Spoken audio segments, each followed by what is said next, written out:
Nimesha kwambia hatuwezi kuachana. Umenielewa? Tunaachana vipi?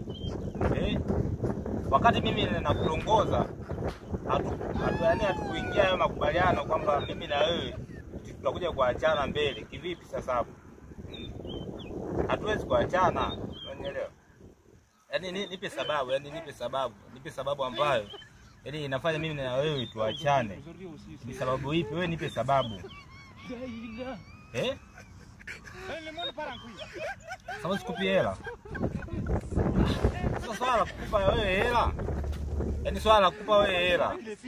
Wakati mimi nakutongoza hatukuingia kwenye hayo makubaliano kwamba nikishakutongoza kwamba nitakuwa nakupa hela.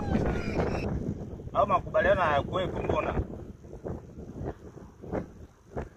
Hapana, hatukuingia makubaliano, yani hatuwezi kuachana. Siwezi nikakuacha hivi Fatuma, ni ngumu sana hiyo. Yaani Fatuma, mimi siwezi nikakuacha. Yaani wewe leo mimi siwezi nikakuacha Fatuma. Yaani ni swala ambalo haliwezekani. Yaani mimi nipo tayari hata nikuroge. Nakwambia nitakuroga Fatuma. Hiyo ni ngumu sana ya, yaani hatuwezi kuachana kwa namna yoyote ile. Halo? Amekata wewe.